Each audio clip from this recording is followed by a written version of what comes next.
അതിനെന്ത് വേണം? നാം സ്വാഭാവികമായി തഖ്വയാർജിക്കാനുള്ള ഒരു മനസ്സുണ്ടാക്കി എടുക്കുക എന്നാണ്.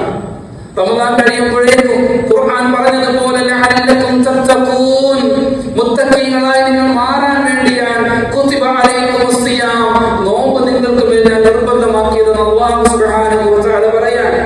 അതുകൊണ്ട് ഹൃദയത്തിൽ തഖ്വ കൊണ്ടുവരാൻ ശ്രമിക്കുക എന്നുള്ളതാണ്. മഹാനായ സയ്യിദുനാ ഉമർ അൽ ഫാറൂഖ് റളിയല്ലാഹു അൻഹു ഒരിക്കൽ മഹാനായ സയ്യിദുനാ കഅബ് റളിയല്ലാഹു അൻഹുവിനോട് ഒരിക്കൽ സംസാരിക്കുമ്പോൾ ചോദിക്കുന്നുണ്ട്, യാ കഅബ്, എന്താണ് തഖ്വ എന്ന് പറഞ്ഞാൽ എന്താണ്? ഒരു ചോദ്യമാണ്, എന്താണ് തഖ്വ? തങ്ങൾ പറയാണ്, യാ അമീറുൽ മുഅ്മിനീൻ, അല്ലയോ സയ്യിദുനാ ഉമർ തങ്ങളെ, നിങ്ങൾക്കറിയുമോ തഖ്വ എന്ന് പറഞ്ഞാൽ?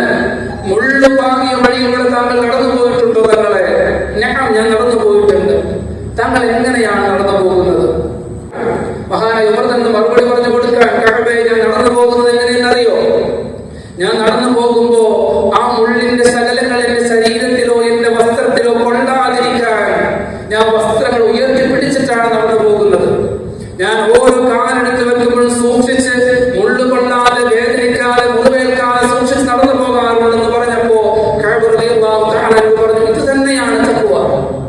ഇത്തരത്തിൽ നന്മയും തിന്മയും വേർതിരിഞ്ഞ് തിന്മയോട് വിഭാവനം ചെയ്ത് ഈ റമദാൻ പൂർത്തീകരിക്കപ്പെടുന്നതോടുകൂടി തിന്മയും നന്മയും മനസ്സിലാക്കി മുന്നിലേക്ക് മനോഹരമായി സഞ്ചരിക്കാൻ നാം പ്രാപ്തമാകുക എന്നതാണ്. അതാണ് ലഅല്ലക്കും തത്തഖൂൻ.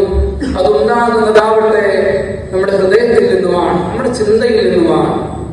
അതുകൊണ്ടാണ് അഷ്റഫുൽ ഖൽഖ് റസൂലുള്ളാഹി സ്വല്ലല്ലാഹു അലൈഹി വസല്ലം തങ്ങൾക്ക് ഒരു ഹദീസ് പഠിപ്പിക്കുമ്പോൾ പറയാൻ, ഒരു മുസ്ലിം മറ്റൊരു മുസ്ലിമിനോട് പാലിക്കപ്പെടേണ്ട മര്യാദകൾ പറയാൻ, അവനെ വെറുക്കാൻ പാടില്ല. ഒരു മുസ്ലിം മറ്റൊരു മുസ്ലിമിനെ വെറുക്കാൻ പാടില്ല, ചീത്ത വിളിക്കാൻ പാടില്ല, അസൂയാക്കാൻ പാടില്ല, വെറുക്കാൻ പാടില്ല, ദ്രോഹിക്കാൻ പാടില്ല, അവര് മേൽ കളവ് പറയാൻ പാടില്ല എന്നെല്ലാം ഇങ്ങനെ പറഞ്ഞിട്ട് അല്ലാഹുവിന്റെ റസൂൽ പറഞ്ഞു, അത്തഖ്വ ഹാഹുനാ. ഇതൊക്കെ ചെയ്യണമെങ്കിൽ ഹൃദയത്തിന്റെ അകത്ത് തഖ്വ ഉണ്ടാകണമെന്നാണ്. മൂന്ന് തവണ ഹൃദയത്തിലേക്ക് ചൂണ്ടിയിട്ട് അല്ലാഹു റസൂൽ പറഞ്ഞു, അത്തഖ്വ ഹാഹുനാ.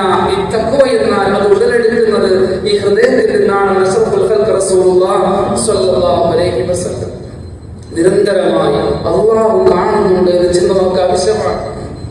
സാധാരണക്കാർക്കും ആലിമീങ്ങളും എല്ലാവരും അങ്ങനെയാണ്. നിരന്തരമായി അല്ലാഹു കാണുന്നുണ്ട് എന്ന ചിന്തയിൽ ജീവിക്കാൻ സാധിക്കണം.